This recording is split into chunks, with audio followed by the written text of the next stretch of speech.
আপনার ড্রেসগুলো খুব দারুণ হয় রিমেক, এবং সবাই পছন্দ করে আপনার ড্রেসগুলো। সময় পান কই এত? আসলে আল্লাহ সুবহান তাআলার কাছে অনেক লাখ কোটি শুকর, আমার মায়ের দোয়া ছিল অনেক বেশি আমার উপর। আমরা অনেকগুলা ভাই বোন, কিন্তু সবার জন্য দোয়া করতে, কিন্তু আমার মা কেন জানি আমার উপর বেশি, মানে আমাকে বেশি পছন্দ করতো আমার কাছে মনে হয়।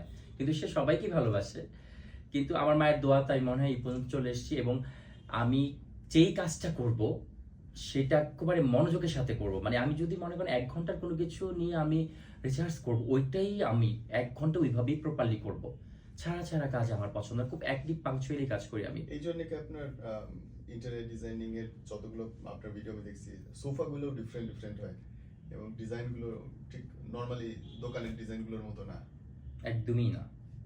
মানে আপনার তাহলে এগুলো এগুলো হচ্ছে অ্যাকচুয়ালি আমি একটু জানাতে চাই, আমার একটা মানে আমার একটা ইয়া দিতে চাই সবাইকে। সেটা হচ্ছে আমরা ইন্টেরিয়র বলতে ভাবি যে সিলিং, ফল সিলিং, ওয়াল প্যানেলিং, আপনার হচ্ছে ফ্লোরিং, লাইটিংস, এগুলোই আমরা বুঝি। তো আসলে এইটা একটা ইন্টেরিয়র পার্ট, কিন্তু মূল ফোকাস ইন্টেরিয়র কিন্তু হচ্ছে আপনার ফার্নিচার ইন্টেরিয়র্স। এটা কিন্তু আমরা অনেকে জানি না। আপনার বাসা যদি রাজপ্রাসাদের মতো করে ফেলেন, অনেক সুন্দর, কিন্তু ভিতরে আপনি ফার্নিচারগুলো রেডিমেড কিনে কিনে এসে বসাই দিলেন, অথবা আপনার টেস্ট মিলল না, যাতে একটা বসাই দিলেন, বা আলাদা একটা কিছু ডেকোরেটিভ বসাই দিলেন, ওইটা কিন্তু ইন্টেরিয়র পড়ে না। দেখবো যে বাসা সুন্দর, সব সিলিং সুন্দর, ফোকাসিং হচ্ছে, কিন্তু ফার্নিচার সুন্দর না, ওইটা কিন্তু একবার লেম লাগে দেখতে।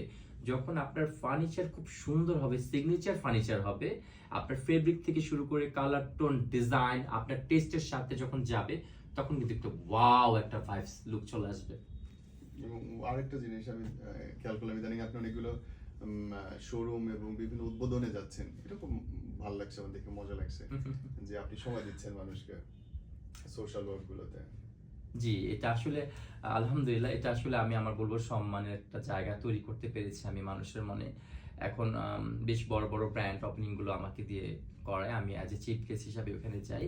আমার এগুলো ভালো লাগে। যেরকম আপনার প্রোগ্রামে আমি আজকে এসেছি, আগামী 14 তারিখেও আরেকটা ব্র্যান্ড ওপেনিং আমি চিফ গেস্ট, ওখানে আমি গ্র্যান্ড ওপেনিং করছি অ্যাজ এ চিফ গেস্ট হিসাবে। রবি ভাই, ফর দ্য লাস্ট আমাদের অডিয়েন্সের জন্য যদি কিছু বলেন। অডিয়েন্সের জন্য এটাই বলবো যে আপনারা সবসময় হাসি খুশি থাকবেন, সুস্থ থাকবেন, ভালো থাকবেন, এবং মন থেকে যদি নিরহংকার, মন থেকে যদি মানুষকে ভালোবাসেন এবং নিজেকে যদি সুন্দরভাবে রাখেন, দেখবেন যে মনের সৌন্দর্য ওটা কিন্তু আপনার চেহারায় প্রকাশ পাবে। আমরা বলি না খুব সুন্দর সুন্দর সুন্দর করে আসো, আসলে ভিতর থেকে কেউ যদি সুন্দর হয় না, তখন কিন্তু উপরের বাহ্যিক সুন্দরটা তার ফুটে ওঠে। তো এটাই চাই যেন সবার হোক। আর ইন্টেরিয়র ক্ষেত্রে বলবো, ছোট হোক বড় হোক, যে ধরনের বাসায় হোক, পরিষ্কার পরিচ্ছন্নতা সবচেয়ে বড় কথা। সবার বাসা পরিষ্কার পরিচ্ছন্ন রাখবেন।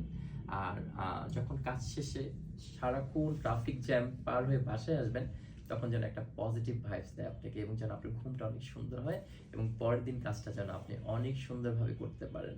সবার জন্য অনেক দোয়া, ভালোবাসা, এবং সুন্দর সুন্দর ওয়্যার, যার যতটুকু অ্যাবিলিটি আছে সে অনুযায়ী পরিষ্কার পরিচ্ছন্নতার সাথে সুন্দর সুন্দর পোশাক পরার চেষ্টা করুন, নিজেকে সুন্দরভাবে রিপ্রেজেন্ট করার চেষ্টা করুন সব জায়গায়। এবং পরিবর্ধনের মধ্যে আমাদের আসতে হবে, এই কথাগুলো আমরা নিজের মধ্যে নিয়ে আসি, যেন আমরা নিজেকে পরিবর্ধনের মধ্যে এনে নিজেকে একটি সুন্দর মানুষ হিসাবে যেন সব জায়গায় আমরা নিজেকে রিপ্রেজেন্ট করতে পারি। Thank you so much viewers, and special thanks to আর যে নীরব ভাইকে এত সুন্দর একটি প্রোগ্রাম আয়োজন করার জন্য আমার জন্য।